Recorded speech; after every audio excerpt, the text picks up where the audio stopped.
vostra assistència.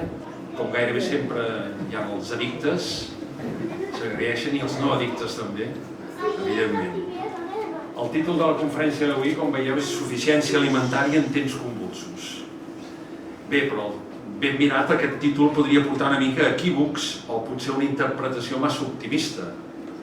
Suficiència en temps convulsos, que dintre de tot, realment a vegades el títol no fa la cosa. Diu, perquè parlar de suficiència alimentària, quan realment el que hi ha és escassetat a moltes regions del planeta i que molts països desenvolupats necessiten a dia d'avui importar productes de tercers per abastir la seva població, com a mínim és ser massa agosarat. I parlar de temps convulsos amb el significat d'alterats, quan en realitat estem tots amatents a que no salti una guspira i acabi per incendiar mig planeta, i on dissortadament la fam ens truca a la porta de casa nostra, i només cal recordar els que tenim més propers.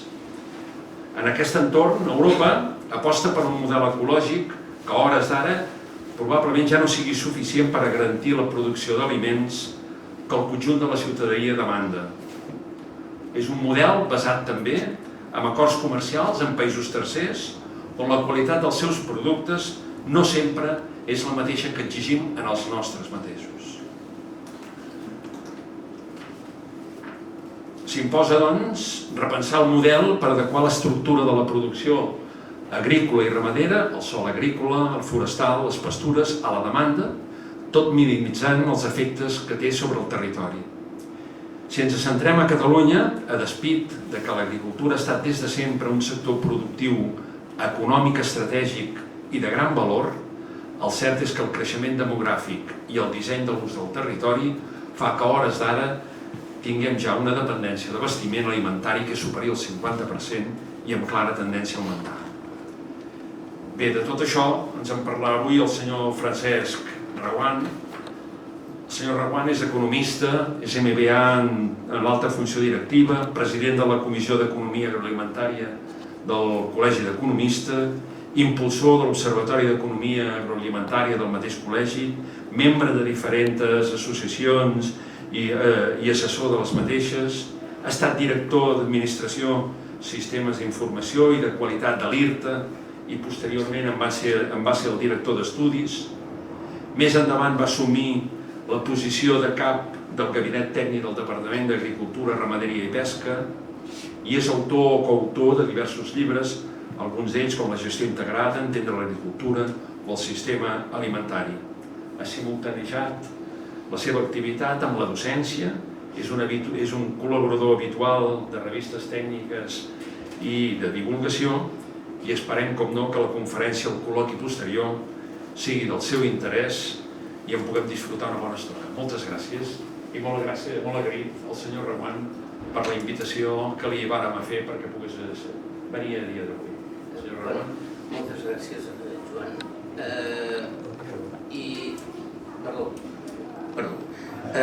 Moltes gràcies per la invitació d'aquesta fundació. Molt agraït a Ricard Estrada, que és qui m'ha suggerit, i en Joan Bonet, que m'ha convidat. Per tant, bé, jo ara no sé si faré la conferència que voleu que faci, o sigui, no n'estic segur. Nosaltres, jo m'he mogut des de fa molts anys en el món de l'agroalimentació amb diferents posicions, tal com s'ha dit, i no tinc una determinada opinió, però en el món estan emergent altres opinions. Jo defensé les meves opinions. Per tant, vull dir, diguem-ne, comencem. De què parlem? Sobirania alimentària, per mi, és una paraula que jo no uso. No uso perquè és una paraula que s'ha utilitzat amb un contingut ideològic determinat i que té el valor de sobirania, o sigui, més aviat prové de tota la ideologia que podríem parlar d'Eduardo Galeano, quan quan explica les venes abiertes de l'Amèrica Latina. A partir d'aquí neixen uns moviments de sobirania, de dir, nosaltres volem manar sobre els nostres recursos naturals. Aquesta idea de sobirania aquí no és la que era. Una altra és suficiència alimentària, o sigui, tenim prou aliments per menjar, i l'altra és autosuficiència alimentària. Són dos conceptes diferents. A Catalunya tenim suficiència alimentària. El que no tenim és autosuficiència alimentària. Dit amb altres paraules, nosaltres tenim, tal com ha comentat, un grau d'autoproveïment baix. Un grau d'autoproveïment baix, perquè s'entengui el que és un grau d'autoproveïment, posaré un exemple extrem. El desert. El desert, quin grau d'autoproveïment té? Desert, zero. Però pot tenir suficiència alimentària? Sí, si tenen prou calés i ho compren a fora, tenen suficiència alimentària. O sigui, és una... I a Catalunya aquest tema funciona així. Nosaltres estem vinculats al mercat global. O sigui, com que no tenim capacitat per produir tots els aliments que necessitem, hem d'articular-nos la nostra estratègia dins del mercat global, que és el que hem fet. I per això tenim un equilibri de la nostra balança comercial amb un lleuger superàvit, però fa uns quants anys tenim un lleuger dèficit, vull dir, aquest és una mica el tema. Proximitat i sobirania alimentària, una mica ja ho he explicat, proximitat és el territori necessari per alimentar la població. O sigui, quan diem proximitat, o sigui, agricultura de proximitat, no hem de dir, escoltes, de Terrassa no, perquè amb aquests no, vull dir, sinó que és un tema tècnic, vull dir, és, diguem-ne, l'abast territorial que ens pot alimentar, Bé, per tant, la idea d'apropar producció i consum, això és una idea positiva, el qual no vol dir que sigui definitiu. El que no podem pretendre, en la meva opinió, és confondre sobirania alimentària i autarquia alimentària, perquè no tenim aquesta capacitat i, per tant, diguem-ne, ens estrellaríem. Per això, des d'àmbits molt ideologitzats, es pretén això. Llavors, això simplement no és possible, o sigui, tècnicament no és possible. Bueno, la foto és maca, A veure, dades bàsiques.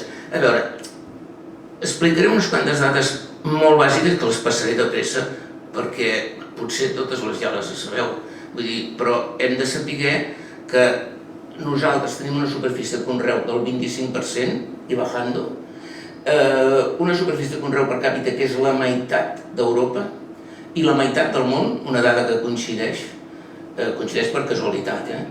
La superfície catalana amb més del 20% dependent, que per tant no és practicable per l'agricultura o és per l'agricultura competitiva en absolut, doncs és el 20%, o sigui, això està malament, és el 50,5%, és un error d'aquesta transparència, ho sento. Vull dir, el 40% és el grau d'autosuficiència, i bueno, tu dius el 40% i jo puc dir no. Hi ha diferents enfocs per l'energia, enfocs per l'aigua, enfocs pel tema econòmic.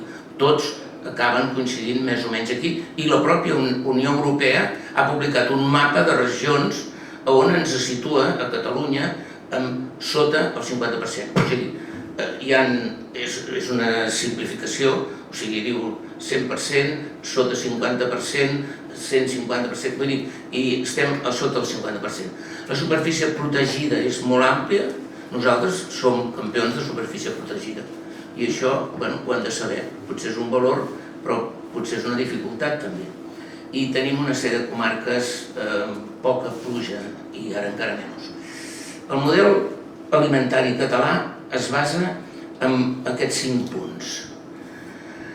El regadiu. El regadiu és el que ens dona més aliments, el que ens dona més possibilitats. La integració ramadera. La integració ramadera ha sigut importantíssim, perquè nosaltres comprem a fora el sol, a veure si m'explico bé, el sol i l'aigua que no tenim, la comprem de forma virtual. Què vol dir comprar sol i aigua? Vol dir comprar, en aquest cas, blat de moro, o comprar soja. Blat de moro, soja o altres productes primaris per alimentar el nostre bestiar. Amb això hem aconseguit alimentar la població i proporcionar-los proteïna suficient i tal. Això ens ha anat suficient bé, hem vengut a l'estranger i tenim la balança equilibrada. Ni ens sobra ni ens en falta, però aquest ha sigut el model. Aquest model és molt discutit ara, però aquest model ens ha aguantat la població a tot el territori. Aquest model ens ha permès això, alimentar-nos, l'altre que hem sigut molt més dependents i després podem parlar-ne d'aquest model a nivell crític, però ara no faria aquesta versió crítica, sinó que simplement situar que aquest ha sigut una de les peces fonamentals. L'altre ha sigut la tecnologia. O sigui, l'IRTA ha sigut una iniciativa importantíssima, nascuda al 85, jo vaig participar com a tècnic, com a matxaca, per dir-ho d'una manera, tècnic, però vaig participar des del abans del primer moment, en la creació d'aquesta institució. Després vaig dirigir vaig formar part de l'equip. Això ha sigut fonamental perquè ha fet una tasca integradora de tot i ha donat molta força a la capacitat tecnològica de Catalunya en els temes agroalimentaris. La qualitat, tenim un país maco, tenim un país molt divers i tenim un país que, per tant, produeix aliments molt diferenciats i de molt valor. Això és un element que tenim molt en compte i no cal que posi exemples perquè els sabeu tots. I l'altre punt és el mercat global, que és conseqüència del que he explicat abans. O sigui, nosaltres no podem deixar. I falta aquí un element, quan jo parlo d'integració, hem fet integració amb la indústria. Gràcies a això, avui tenim exactament una quarta part de la indústria alimentària espanyola és a Catalunya. O sigui, però no és només una indústria càrnia, que és la més famosa i la més important. O sigui, hem fet una indústria molt diversificada, perquè la font ha sigut aquesta, segurament, però, esclar, aquesta indústria necessitava automatismes determinats, necessitava elements farmacèutics, elements veterinaris. Gràcies a això tenim una vacuna pròpia de Catalunya feta perquè hi havia una empresa que es dedicava a estudiar el de la sanitat animal. Llavors, aquest seria un primer... Aquestes dades, aquí hi ha unes dades que les deixo, però jo no m'hi entretindria, perquè no... Molt de pressa us faig el dibuix. La producció agrària catalana, ja veieu, el porcí ocupa un 37%, aquest és l'important, l'aviram un 15,53% i la producció ramadera el 65%. Això és diferent d'Europa i és diferent d'Espanya. Just és al revés. O sigui, Espanya és el 40 i 60. O sigui, dic 40 ramader, 60, són números aproximats, 60 agrícola. Nosaltres és al revés. I és al revés per això, perquè nosaltres no tenim terra per poder fer agricultura. Llavors ens hem especialitzat en fer ramaderia, amb el model que us he explicat. Llavors tenim una agricultura també molt interessant, que tenim cereals, però tenim horta, sobretot tenim, si hem de parlar d'especialitats, és la vinya, és la fruita fresca, la fruita la fruita dolça, és la fruita seca i és l'olivera. Aquests són productes tal. I un altre que és molt important, la planta ornamental. O sigui, nosaltres som uns grans productors de planta ornamental. Tot això dona una realitat molt diversa i que respon bastant a com és el nostre país. La indústria alimentària respon a el mateix. O sigui, les indústries carnes, el 31, el peix, la fruita, els greixos, les indústries làcties, la fleca. Però també hi ha tota una gran quantitat d'indústries, diguem-ne, complexes. Indústries que aquí, pensava que anava a un altre transferent, és a dir, tenim una indústria molt diversificada i molt potent, tal com he explicat. Una de les coses que tenim, he parlat del regadiu. Nosaltres tenim un 30%, 34% de terres de regadiu que aporten el 70% de la producció, i un 70% quasi de terres de secà que aporten el 30%. Aquest tema, a més, amb les tecnologies que s'haurien d'aplicar, tot això podria multiplicar-se molt, és a dir, podria separar-se bastant aquests percentatges. Jo us demanaria que si em voleu interrompre, ho feu, perquè també és una forma d'això. Jo això jo ho he posat per si voleu, però entrar en saber quan hi ha de cada, ens entretindria molt, penso que no fa falta. Llavors, parlem d'això, el miracle del regadiu. Avui he estat 20 de Fraga a la reunió de la comunitat de regants Aragó-Catalunya. Gent que treballa molt bé i tenen un regadiu molt modern, vull dir, mínims inputs, màxima producció, etc. Però explicarem la història de Catalunya al llarg de la història. Aquí hi ha un gràfic que va del 1857 al 1991. El 1991 entren altres regadius i ens espatlla el model. Bé, no ens espatlla el model, ens el complica. Llavors, per no complicar-lo, fem això. Doncs resulta que Catalunya va créixer, aquesta ja es veu la línia de dalt, a veure si ho puc assenyalar, o sigui, la línia de dalt, es veu el que jo... Sí, doncs Catalunya va créixer, ja ho sabem, la població. Però el Segrià i el Pla d'Urgell també. Per què va créixer el Segrià? Doncs el Segrià perquè va regar el 80%, el Pla d'Urgell va regar el 60%. L'Urgell va regar un 20% i no va perdre població, però no en va guanyar. El Garrigues, la Noguera, les Garrigues i el Segarra van perdre el 40 i el 50% de la població. És a dir, el regadiu juga un paper de desenvolupament essencial per mantenir la gent al territori. O sigui, a darrere del regadiu hi ve la indústria. O sigui, a darrere del regadiu entra la indústria, que és el que us ensenyaré actualment, per exemple. No sempre és el regadiu, He dit que nosaltres érem forts agroalimentària, la nostra indústria agroalimentària era forta.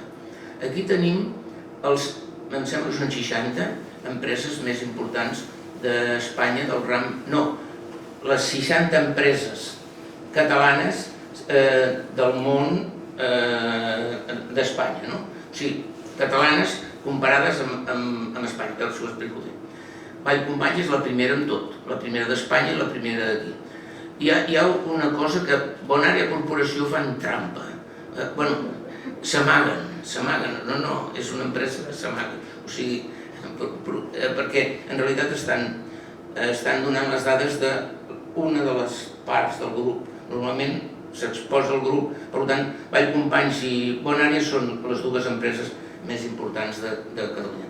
Nestlé, tenim unes quantes indústries multinacionals que estan presents aquí i juguen un paper. Bé, com a curiositat, aquest és l'ordre. DAM, Bonària, Casa Tarradellas, Danone, Borges, etc. i tenim moltes zones protegides.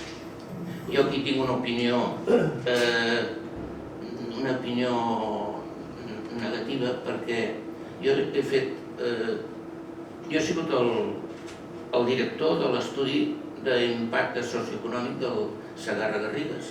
Segarra-Garrigues ha sigut una infraestructura molt important que ens ha donat la gana destruir-la.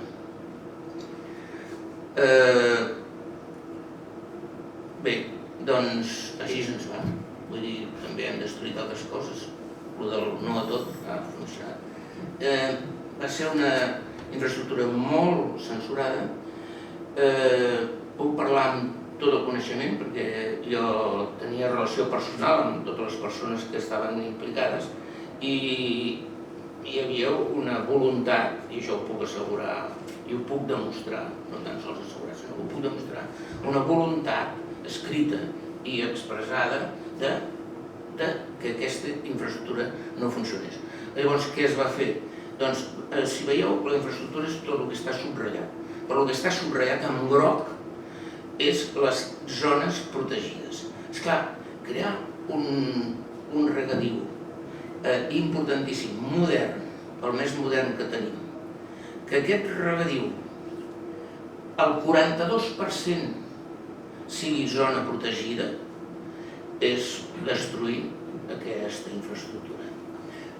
Però encara més, es va posar les zones protegides als llocs més rendibles, amb més possibilitats. O sigui, era un tema intencionat i, bueno, de moment se n'han sortit i m'imagino que el tema ha quedat així.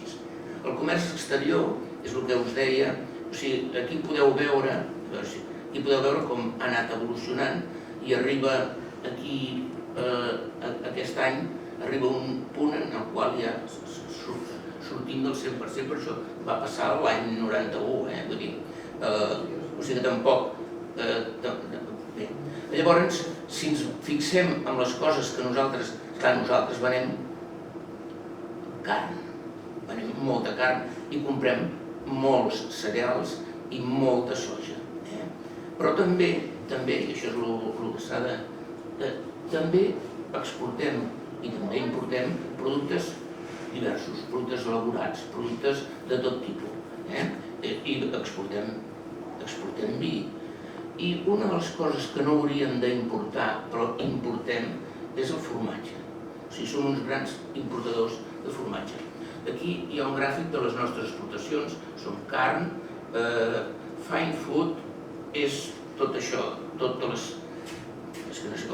els productes delicats, etc. Exportem a tot arreu, i aprofitant que estic aquí, que m'imagino que això ho entendreu, gràcies al boicot. O sigui, ens van fer el boicot tan fort i tan miserable que es va haver d'espavilar tothom. I un cop t'has espavilat, doncs estàs espavilat. Actualment exportem a tot arreu. Però inclús allò passes pels grans pares i dius, escolta, tinc aquí un petit celler, sí, molt bé, està molt bé. I on ho ven això? Diu, a Xina. Vull dir que estem... Bé, llavors jo sí que us voldria... Bueno, veig que encara... Bueno... Ai, perdoneu. A veure, tinc un problema amb el rellotge, perquè esclar, si no el tinc, llavors no funciona. Bé, és igual. Jo hi ha una cosa que preconitzo o exposo, és que tenim dues agricultures que tenen dues estratègies. I això és important dir que hi ha dues agricultures. A veure, n'hi poden haver 1000 d'agricultures, però jo soc economista, els economistes fem models. Models és una simplificació de la realitat. Aquesta simplificació és útil. I útil en el sentit descriptiu i útil des del punt de vista fins i tot ideològic. I ara ho explicaré. Perquè actualment, per raons que jo no puc controlar, vull dir, la ideologia o part de la ideologia que s'ha desenvolupat està preconitzant, hi ha un sector de gent que està preconitzant un model basat en la petita explotació. Aquest model no té futur, no el té, però es defensa, però en canvi aquesta petita explotació té que viure. Ara en parlarem. Per això jo preconitzo un model de dues agricultures, dues estratègies, les dues necessàries. Una és l'agricultura potencialment competitiva. On està l'agricultura potencialment competitiva? Doncs està el regadiu. Està el secà humit, que també en tenim però cada vegada menys, i està en la ramaderia intensiva. La ramaderia intensiva té l'avantatge que sol crear sinergies amb els camps de conreu. Per tant, gràcies a la ramaderia intensiva pots tenir, aquí tindrem el problema de la fertilització que s'ha fet tal com s'ha fet, vull dir, per això seria un altre tema. O sigui, és un tema important per aquesta xerrada, però no és un tema, però la idea és, hi ha aquesta possibilitat, o sigui, aquells camps, jo sempre ho explico així, perquè els camps que nosaltres ara veiem a la Segarra, al Solsonès, tot això, sense la ramaderia intensiva, aquells camps s'haurien abandonat. Però la ramaderia els hi permet sostenir aquesta sinergia. Llavors, què hem de fer?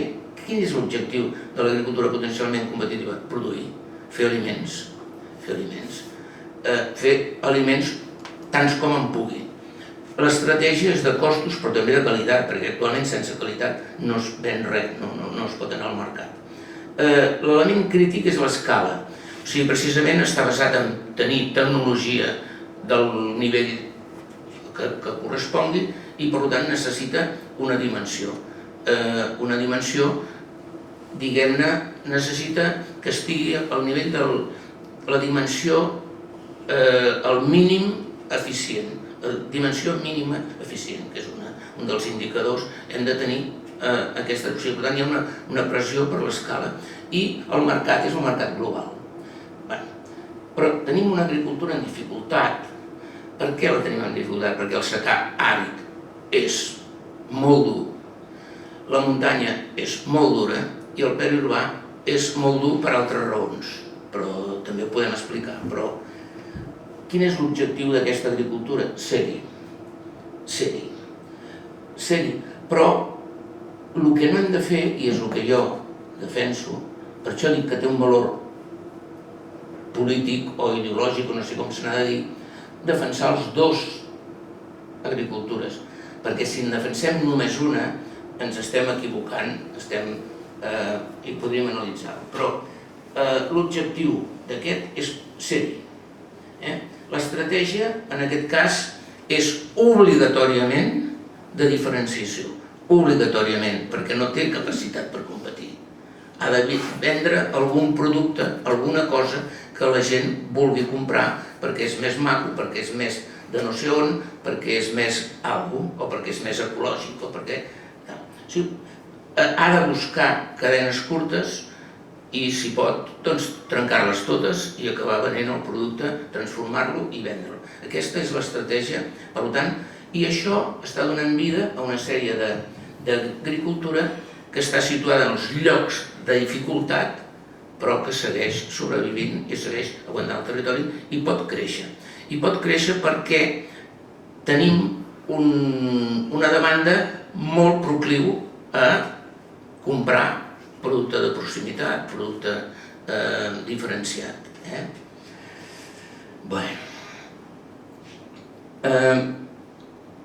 Escenari segle XXI, canvi. Perdoneu. Canvio, o sigui, he donat unes pistes de què passava. Escenari segle XXI. Tenim una pressió de demanda, no sé si ho he d'explicar gaire perquè penso que és molt conegut per tots, i tenim menys recursos, o sigui, tenim més població, una població més exigent, etc. S'està desenvolupant la bioeconomia, que és un element de pressió sobre el mateix mercat, sobre la mateixa base, però tenim menys recursos per pràctiques inadequades, hem contaminat els sòls, hem perdut sòls, hem malbaratat, hem contaminat aigües, hem perdut biodiversitat i tenim menys recursos pel canvi climàtic que ens està posant en una situació molt difícil. Aquí us ensenyo, o sigui, el producte alimentari més important del món són els cereals. Podríem afegir la soja, però són els cereals. Els cereals, hem de parlar de quasi el 60% del valor de l'alimentació humana. Per tant, com vagin els cereals, doncs marcarà el ritme de les nostres capacitats alimentàries. Aquesta curva, si s'hagués fet des de l'any 80, que no tenim el record però no les dades que es pugui d'això, doncs seria una línia plana des de l'any 80. Una línia plana fins a arribar, bueno, aquí hi ha una punxa que ja és el començament d'alguna cosa, però el tema és aquí. Aquí això es dispara. Per què es dispara? Això m'agradaria molt explicar-ho, però no sé si m'excediré amb explicació tècnica. O sigui, és la crisi dels agrocarburants. O sigui, diguem-ne, els governs diuen hem de frenar el canvi climàtic i una forma que potser en part és greenwashing, vull dir, en part, però diu farem biocarburants. Biocarburants vol dir agrocarburants, no biocarburants. O sigui, agrocarburants que és una forma de biocarburants. M'explico. Agrocarburants és fer un combustible, fer etanol amb blat de moro o amb sucre, o fer, diguem-ne, o sigui, oli, o sigui, fer biodièsel amb colza o amb un altre producte oleaginós. Això va crear unes expectatives que des els grans especuladors van saber treballar. Els grans especuladors tenen una eina que els hi va molt bé, que són els mercats de futurs. Curiosament, els mercats de futurs es van crear per estabilitzar els preus alimentaris, però resulta que s'ha convertit en una eina per desestabilitzar-los. Això se sabia i el president Roosevelt va fer una modificació legal per regular aquests mercats. El Clinton el va aixecar i al cap de 2 dies va sortir aquesta agència. Bé, aquestes bombolles especulatives, es puc explicar com es fan, però ja crec que ara no... Llavors es va produir el 2007-2008. Es va reproduir el 2010. El 2010 per què es va reproduir? Es va reproduir perquè, i aquí, la primera ja és canvi climàtic, perquè la crisi dels agrocarburants en realitat es fa per frenar el canvi climàtic. La segona és una onada de calor a Rússia. Rússia tanca fronteres del blat, el blat es posa a dalt de tot, la crisi alimentària es dispara i al cap de 6 mesos surt la gent desesperada dels països importadors de blat, que són el nord d'Àfrica, surten pa i llibertat. Pa i llibertat, Tunísia, Egipte, comencen les guerres del nord d'Àfrica, darrere les guerres del nord d'Àfrica venen la immigració cap aquí i darrere de la immigració cap aquí emergeix l'extrema dreta. O sigui, un bon regal del canvi climàtic. El 2012 es repeteix el procés per una sequera al Middle West dels Estats Units. I llavors tenim un parell de regals més, que és el Covid i la guerra a Ucraïna. I així han anat aquest tema tan tensat del tema dels aliments. I, per cert, no he acabat amb el tema dels mercats de futurs. L'Obama va fer una llei per regular els mercats de futurs, però li van destruir tant que pràcticament no ha aconseguit frenar les bombolles especulatives. I us vull ensenyar això. Abans heu vist una gràfica. Doncs aquí n'hi ha dues. Una d'elles és la que us he ensenyat, és els aliments. I l'altra s'assembla molt. S'assembla molt. Són el petroli. O sigui, actualment el preu dels aliments és depenent del petroli. I direu, i per què? Precisament s'ha de saber que els aliments és una demanda inelàstica.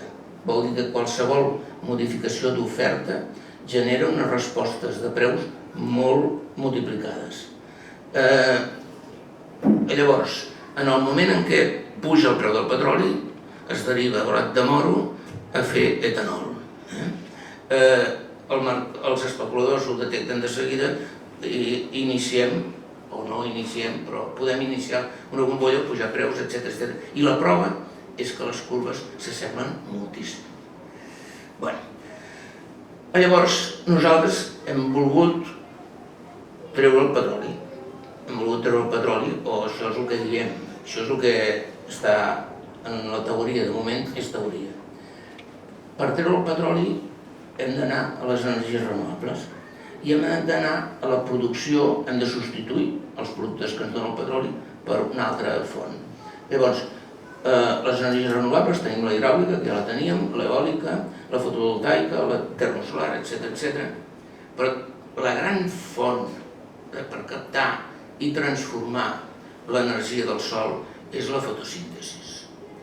La fotosíntesi és la que ens pot donar l'alimentació humana, l'alimentació animal, la biomassa forestal, la fusta, la biomassa agrícola, agrocarburants, biogàs, matèries tèxtils, paper, bioplàstics, productes farmacèutics, productes químics. Tot això ve de l'agricultura. L'agricultura, a través de l'agricultura que gestiona els processos de les plantes amb finalitats de consum nostre, és la gran fàbrica de productes renovables. Per tant, és la gran fàbrica de productes sostenibles. Això només té avantatges, però té lectures. Per exemple, esclar, això apreta més el mercat agrícola. O sigui, si nosaltres dediquem l'agricultura a fer biocarburants, estem apretant. Si dediquem a fer paper, estem apretant. Paper ja no en feien, però etc. I això ens va portant a un món més apretat. O sigui, la FAO, un món més apretat i un món d'espavilats. És clar, quan el món s'apreta, l'especulació hi entra. Per això la FAO alerta sobre la compra massiva de terres. Aquí no és el lloc, però jo quan parlo amb agricultors dic conserveu la terra perquè és la vostra riquesa. O sigui, actualment, què esperen aquests financers que fan això? Què esperen? Doncs la fam. Esperen la fam. O sigui, esperen que la gent hi hagi més tensió alimentària i per tant els preus es posaran més amunt. No sé, veig per les vostres cares com si fos incredibilitat, no sé. I la prova la tenim aquí. Als Estats Units és del 21 al 22. Ho hauria pogut mirar del 23, però no he actualitzat la dada. Això està publicat pel New York Times. El 12,4% va ser l'increment en un any del preu rústic de la mitjana dels Estats Units. N'hi havia que es havia incrementat el 27, però o sigui, anem. Llavors, molt de pressa, vosaltres coneixeu perfectament els ODS, coneixeu segur l'European Green Deal, ha sigut l'aposta que hi ha hagut per part de, diguem-ne, de l'ONU, de les Nacions Unides i d'Europa. Llavors, podríem explicar més coses. Esclar, aquest tema, i d'aquí venen les protestes, s'ha fet com s'ha pogut.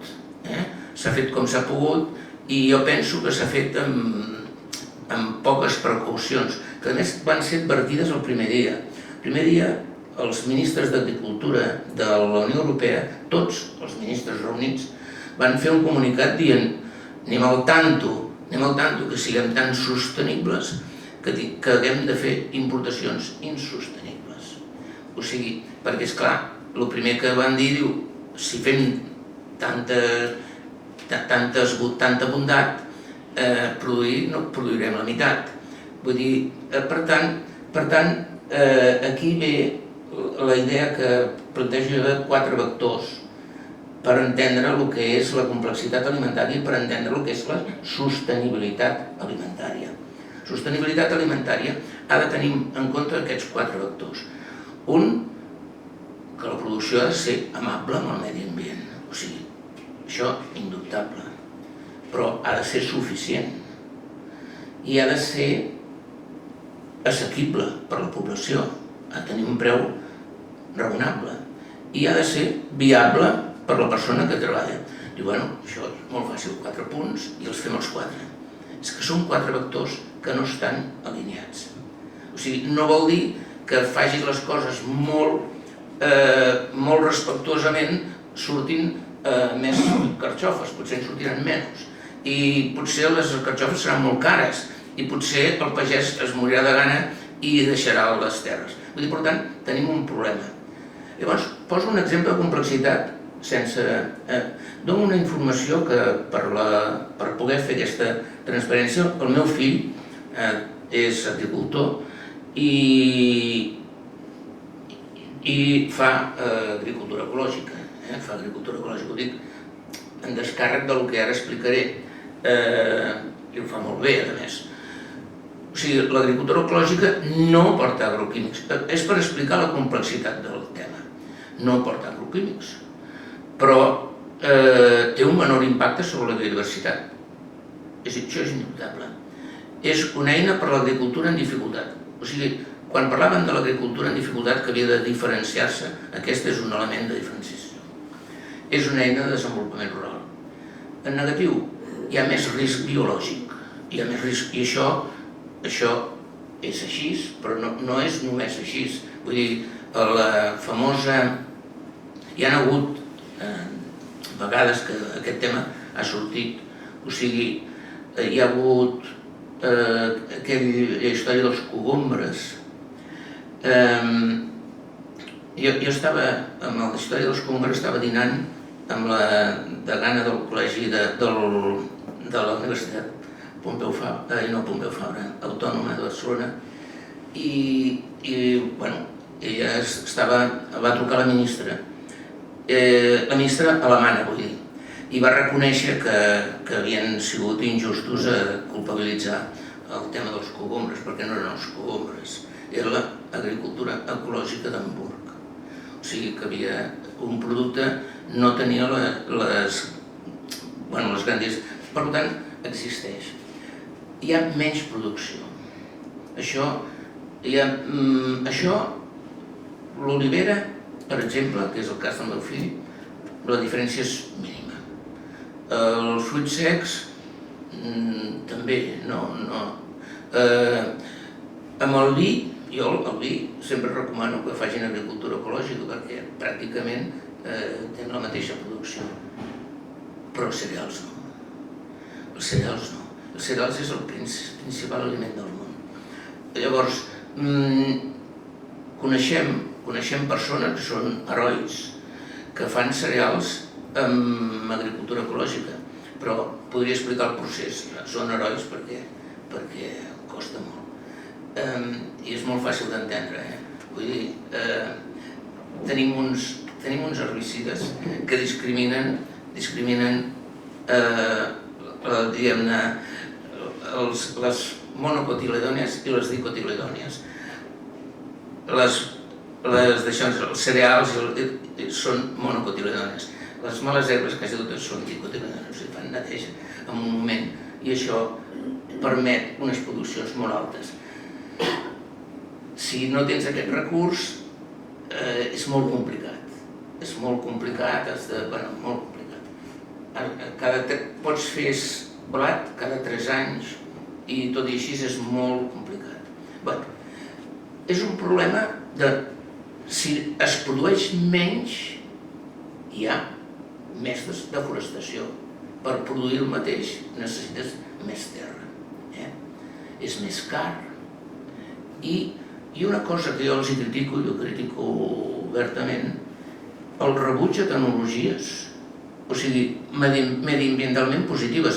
Esclar, no accepten la hidroponia, que és eficiència màxima, menys ús d'aigua, etc.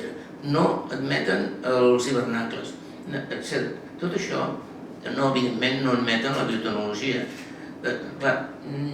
Explico això, un exemple de complexitat, i d'exemples d'aquests n'hi ha molts. I amb això us tinc molt de gens, si em voleu preguntar. Jo m'agradaria desmentir algunes dades. O sigui, m'he adonat, ens adonem, els que treballem amb això, que hi ha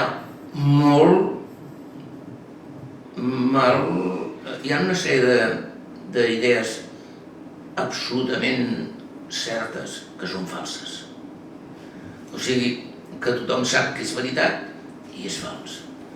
Per exemple, l'agricultura és una activitat irrellevant, ara en parlarem. Que l'activitat és precària i no ha evolucionat tecnològicament, fals. Tots els pagesos són d'edat avançada. Aquesta és la mentida més grossa. Aquesta és la mentida més grossa, ara en parlarem. S'està acabant l'agricultura no s'acaba, perquè el dia que s'acabés l'agricultura ens moriríem tots.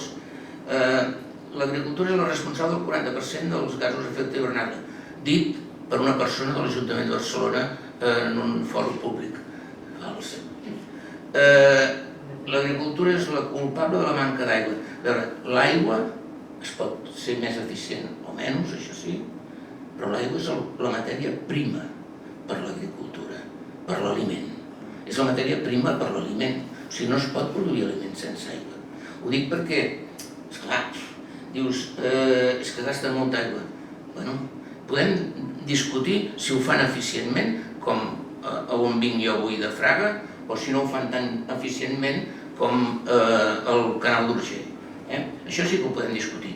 Però mai discuteix un senyor que fabrica barcos que gasta ferro, ni si fabrica mobles que gasta fusta. Vull dir, evidentment.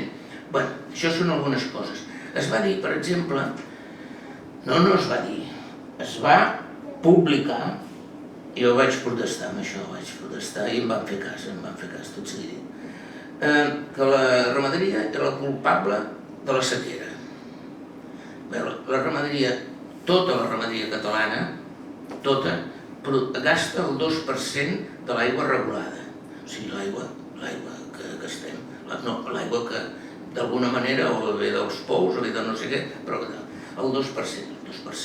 Clar, suposo que això es basa, aquesta mentida, amb els números del consum d'aigua dels productes animals. Però aquesta aigua nosaltres, ja ho he dit, la comprem al Brasil, a França, a Ucraïna, a Romania. Sector insignificant, clar, el sector agroalimentari és el 4,11, això és una misèria. I l'agricultura és l'1,09, més misèria. Bé, seguim. És que la fabricació de material de transport, que vol dir tots els cotxes, és el 2,18. I la química és el 2,11. Llavors dius, com es pot tenir aquests valors tan baixos? Doncs es tenen aquests valors tan baixos perquè tot ho hem convertit en serveis. Esclar, si nosaltres, i aquest és el cas, Si nosaltres contem tot per fabricar un aliment, hi ha l'agricultura, hi ha la indústria, hi ha tots els inputs que van a la indústria, hi ha tots els serveis que van a les... hi ha el transport per portar això, hi ha la distribució d'aquests aliments, i aquests aliments han d'arribar a casa o han d'arribar al restaurant, i això és el 30%. Clar, llavors hi ha hagut aquesta guerra contra l'agricultura. Jo entenc que aquesta guerra ha vingut perquè estem espantats. Ve el canvi climàtic i hem de trobar un dolent per poder alliberar-nos, per poder-nos alliberar la ecoansietat que diuen. Doncs, és una interpretació mig potser de broma. Parlo dels ocupats agraris. Aquesta ha sigut una mentida sostinguda per l'administració pública, pels pagesos i per la premsa, perquè clar, si aquests dos estan d'acord, per què? Perquè els pagesos no és veritat que siguin grans, perquè es compten els propietaris, es compta l'edat dels propietaris. La meva sogra, a mi la família em serveix molt bé per explicar això. La meva sogra es va morir l'any passat, just fa un any, es va morir al febrer, però bueno. Tenia 96 anys, no havia pujat mai en un tractor, però era una de les persones, el propietari, era una de les persones que figurava l'estadística aquesta que diu que tots són vells. Clar, això ha anat molt bé els pagesos per conservar una retribució millor que era la de la PAC. O sigui, llavors han anat mentint, dient no, és que jo soc pagès, amb 98 anys, però jo soc pagès. Clar, hem mantingut aquesta mentida. Els que estaven ocupats, els que estaven treballant, aquests són la informació sobre els titulars d'explotació. Els que estan treballant són aquests. O sigui, les edats són edats joves. Segueixo amb la família. El meu gendre és pagès i té 34 anys. Té 34 anys i porta la feina de 11 senyors grans, bueno, 11 no, 10, perquè ell també hi compta. 10 persones que els hi porta la feina. O sigui, per tant, quina és l'empresa agrària? El meu gendre. El meu gendre, amb el seu germà, han creat una empresa de serveis i diguem-ne, porten totes aquestes 11 titulars de la PAC. En un cantó hi ha una colla de senyors que tenen tots 70 i més anys i a l'altre cantó hi ha un noi de 34 anys que inclús també puc explicar, això és molt informatiu, vull dir, perquè és una anècdota real, però molt explicativa, perquè a més és més creïble perquè és real. Esclar, per què el meu gendre en 34 anys estava al front d'aquesta explotació i tal? Perquè es va morir el seu pare. O sigui, per què? Perquè els titulars duren fins a la mort. O sigui, ningú deixa els temes vinculats a tot. Això ho està canviant radicalment, la PAC finalment ho ha entès i ara ja els obliga a fer veure que treballen, per dir-ho manera. I fer veure que treballen vol dir que ens estem trobant en un procés de desjubilació. O sigui, senyors que ja s'havien jubilat diuen no, és que ja no per poder seguir cobrant això. Bueno, jo, a veure, us dic dues coses més perquè realment jo porto molta teca i pararem i llavors, si cal, us explico dues coses. Una, s'ha acabat la Catalunya buida? En principi sí. O sigui, des de l'any 2019, això és efecte Covid, és un efecte positiu del Covid, diguem-ne, si és que és possible entendre-ho així, cap comarca perd població. Això és una dada que valia la pena dir. Una altra cosa que voldria comentar, i alguna vegada ho he comentat i m'han dit que no s'ho creuen, Els ajuts agrícoles no són ajuts al pagès. No es van crear per això, ni ho són ara. Per què es van crear? O sigui, penseu que l'agricultura crea una volatilitat brutal. Això ja ve del temps del Malthus, que per això estava espantat el senyor. A veure, un any es perd la collita perquè no plou, perquè fa vent, perquè fa pedregada, per el que vulguis, es perd la collita. Uns quants pagesos pleguen, l'any següent hi ha gana. O sigui, passem de la gana, però llavors l'any següent els pagesos guanyen molts diners perquè els preus són molt alts. O sigui, tot això té és molt intens. Llavors, això es va dir, ho hem de regular. I com ho regulem? Són processos espontanis, processos... I es va crear els mercats de futurs el 1850, vull dir, per entendre, 1850, que no és aquesta data, però més o menys. D'altra banda, es va impulsar les estadístiques precàries, però estadístiques agràries, per dir, com a mínim, a veure per on ens vindran els tiros, perquè hi havia aquestes crisis fortíssimes de llonses. I el 29, això ja va explotar per tots, perdoneu, llavors ja va explotar per tot arreu, i llavors el Roosevelt va ser un gran president en quant a idees d'aguantar una situació molt conflictiva i va iniciar el tema dels ajuts agraris. La Unió Europea ho va imitar també en un moment molt tens i tal.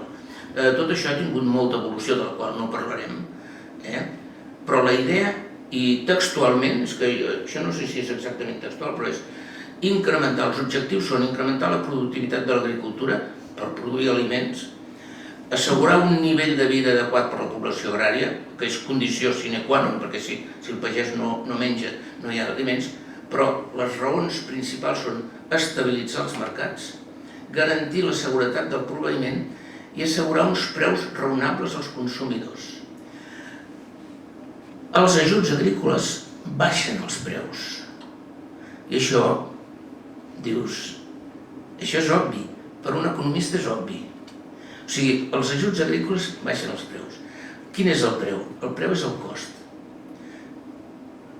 Es pot arribar al cost més o menys i que per raons, relacions de la cadena se'n quedin un tros més gros uns que els altres. Però el preu acaba buscant el cost. Si tu baixes el cost amb un, el preu baixa. Això ho vaig parlar fa molt poc amb un director general del Ministeri d'Agricultura. Diu, ai, pues tienes razón, com si no s'hagués adonat compte. Dic, ostres, nen. I diu, precisamente, diu, quitamos al tabaco le quitamos las ayudas, porque pensamos esto de estar ayudando al tabaco es muy feo, ¿no? Y le quitamos las ayudas, sí. Y pues al día siguiente el precio se había incrementado exactamente el valor de la subvención que habíamos nosotros quitado. Bueno, és això. I ja no us explico més coses perquè, mira, l'última, i hi ha cap més, Què fan els països que tenen dificultat per l'agricultura? Per exemple, el Japó, que és un país, bueno, jo no hi he estat, però diuen que és molt muntanyós, molt complicat. Corea, que és igual. Suïssa, Irlanda i Noruega. Veieu aquesta rodona d'aquests països? Són els països que ajuden més a l'agricultura, perquè veuen que necessiten aquesta suficiència alimentària. I si us sembla, pararia aquí, podria explicar més coses, perquè llavors potser us acabaré dient no sobreviureu a la xerrada. Bé, no sé.